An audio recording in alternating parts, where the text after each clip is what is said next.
you know, Nip passed, I think March, and then Kobe Yeah. passed in January, and it was just it was a huge. I mean, I get chills still talking about it, and we're what 5 or 6 years removed, you know, from these guys passing. But you just don't think superheroes in Kobe's sense. You don't think superheroes die. Dude, You know, it's superheroes don't crazy die. because you were here like for your life. You always heard, "Where were you? Where were you?" You Yeah, know?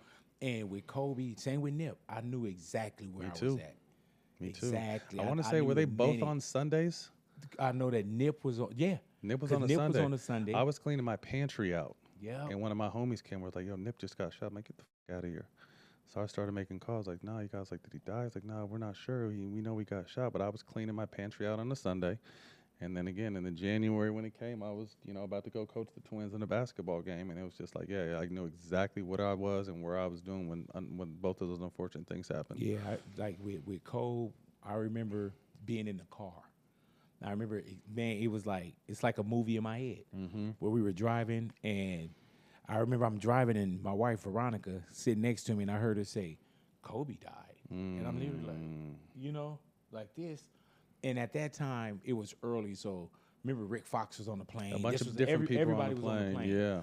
And then in no time, it started to kind of like sort itself out. And the same with Nip. Literally, he passed on the same day my mom passed, Oh, March really? 31st. But she was 1999, and I was literally just coming back from her grave because I never really went to my mom's grave. The one time that I go, I'm coming back, and I'm on the 405, and I'm like, man, I gotta call Nip because I just had a comedy show. And he was supposed to have did me one of those, check out Big Boy Comedy Show, a promo. And so I literally was That going to day? call him to tell him, because my show was that weekend. Okay. But he didn't give me the promo. So I was going to call him and say, Talk to him. man, we sold out. I didn't get the promo from, just fucking with him like Right. how I would.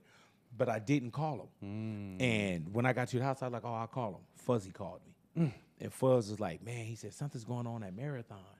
They saying such and such. So I told him, I said, we'll get closer. And then that's when he called me back and was like, man, I heard, Nip got shot, so on and so forth. So I called somebody that's close. So I called J-Rock. J-Rock didn't answer. So I'm like, oh. Then I talked to somebody else, and they confirmed.